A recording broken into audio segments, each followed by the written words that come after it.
Okay, for this lesson today, we're going to try to spend $1,000,000. And what we're going to do is when you first go to your Google Classroom, you're going to come up with your assignment, and yours looks a little bit different from mine. But once you get to the assignment for today, it will say spending $1,000,000 research and planning. You're going to research how to spend $1,000,000 using given categories.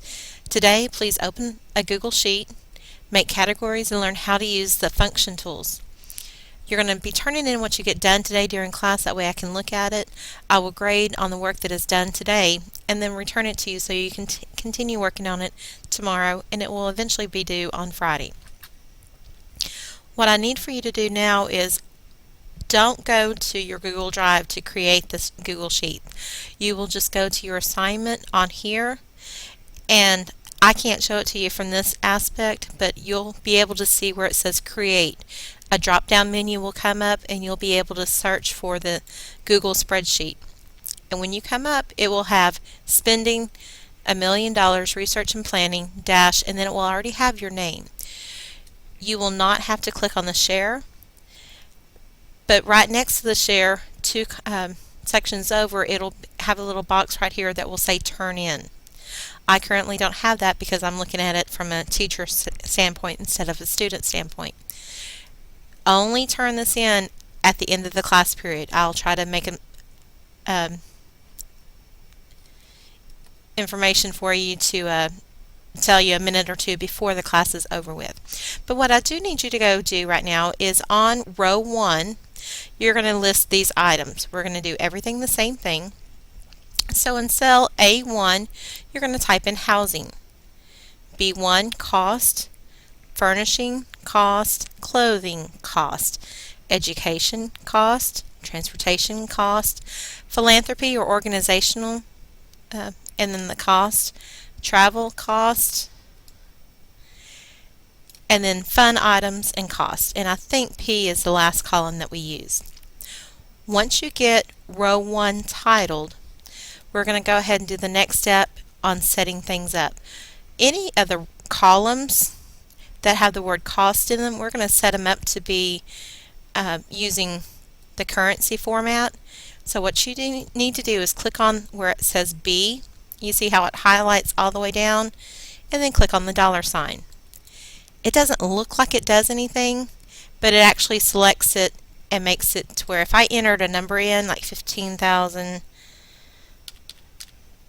and hit enter, it would come up with the decimal point, the commas, and the $sign as well. And you want to do that on every single column that has cost. So click there and click on the currency sign. Click here, make sure it's highlighted all the way down, click currency. You're going to do that for each one of these. Now your goal of trying to spend $1,000,000 is going to be spent up on housing, furnishings is putting things in the house, furniture, beds, utility things, washer, dryer, things like that for your kitchen. Furnishings, that's right there. Clothing, this is one that the first period just talked me into doing, so I put it on there. Education, one person's education.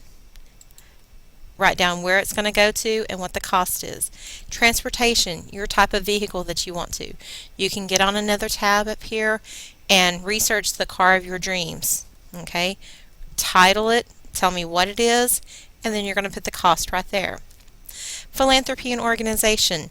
Find out an organization that you would like to donate money to and list it here, and also write the cost. You can have up to 2 different organizations that you would like to contribute to. So you may have 2, you may just have 1. That's okay as well. Now travel, where would you like to travel to?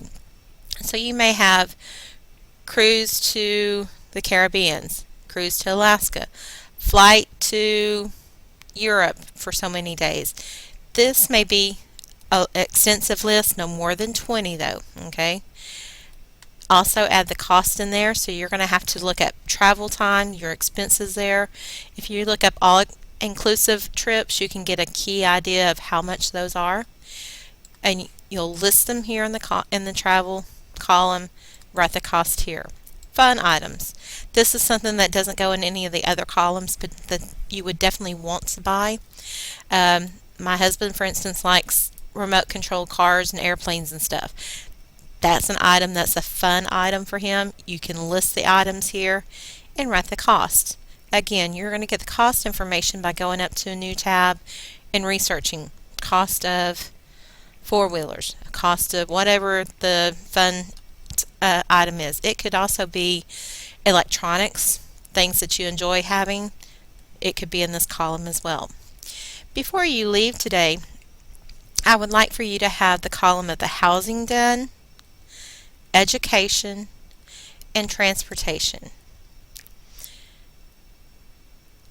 So you'll need to go to different tabs, open up, research your information on housing.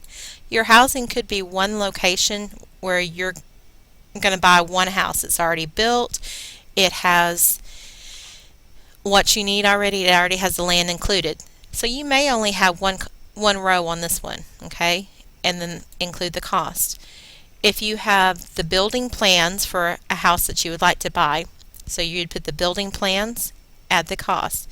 You may have to come up with buying the land and then add the cost. Then you may have the cost of building the house and then include the cost here. So this one may have 3 or 4, or it could just have 1. The furnishing column, that's going to be the one that you're going to have the most information on, because it takes a lot to fill a house. Clothing, you can have 4 or 5 of them, you can have 30, 20 of them, I don't care. Education may only be a couple of, it may be 1, because you may go all 4 years at one location. You may have a technical school. You may want to start out at one college for, say, a community college. 2 years cost on that one. And then 2 years at a university. Tarleton State University, Purdue University, Sam Houston, wherever you'd like to. Research that information and put it on here. So you may have only 1, you may have 3 or 4. You may get a 2-year degree from community college. You may go to Baylor to get your bachelor degree. You may go somewhere else to get your master's degree or doctoral degree. Okay? It's okay to have more than 1. Research, find out the cost of those schooling years.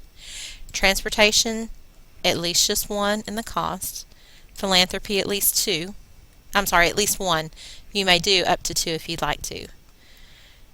Travel, you can have as many as 20. Fun items, as many as 20.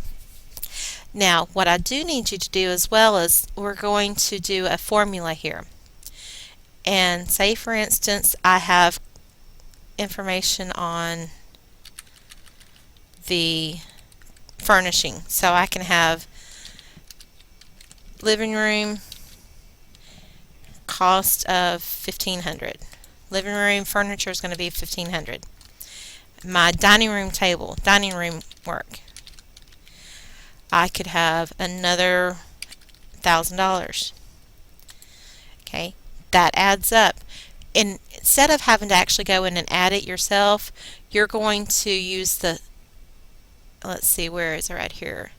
Insert, function, sum.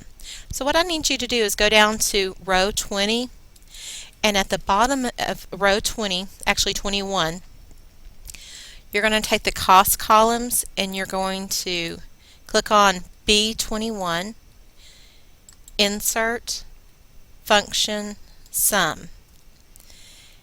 And then you're going to select everything from B2 that's right here all the way down to B20. And if I had any numbers there, it would add it together, but I don't currently. I'm going to have to do that to each one of these columns that have costs in it. So again, I'm going to go down here to cell D21, insert, function, sum, select the columns or the row that I'm working with there, rows 1 through 20 under column D, and hit enter.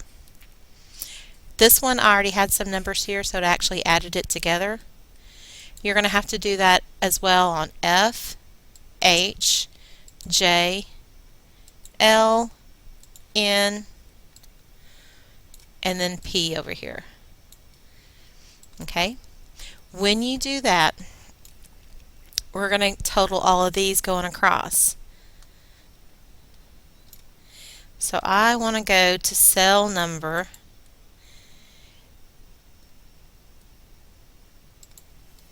not that one. I'm going to go over to cell Q21. Q21 is I'm going to go to Insert, Function, Sum. But instead of going down the column, I don't have anything right there. I'm going to go across. So I'm going to go from all of row 21. And then I'm going to hit Enter.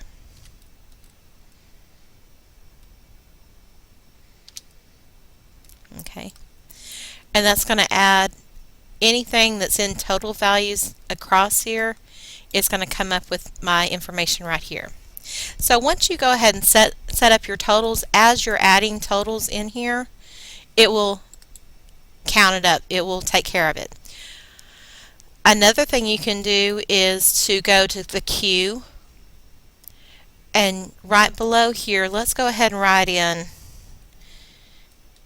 Insert, Function, let me change this. Okay, what I need you to do now is go to cell Q20 and type in $1 million. So I can just type in 1,000,000, and I'm going to make sure that I have the currency format, and it automatically places the commas and the $sign. This one is already going to be there for you. And one last thing we need to do is put a formula in cell Q22. This is going to be how much more money you still need to spend.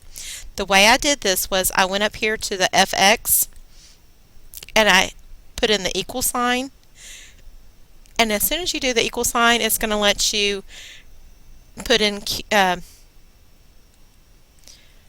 information for which cell you're in. So I was in the cell Q20. I want to take the $1 million, and I'm going to subtract the value of Q21, which is 2,500. Once it's there, when I hit enter, the value is going to show up how much money I have left. So as you're working with this information, you know how much more money you have to deal with. You may want to go in and adjust information. I hope this will get you started on this lesson. I'm sure there's going to be some questions. You can either back this information up and listen to it again, or you're more than welcome to raise your hand and get my attention, and I can come over and help you. I hope this is a good lesson for you. We're going to work on it until Friday. Starting next week, we're going to be working within a budget. This is kind of opposite of that. That's giving you free reign of spending $1 million, and see how hard it is. It's also equally as hard to not spend money as it is to spend money. But we'll see that next week when we get started. Thank y'all.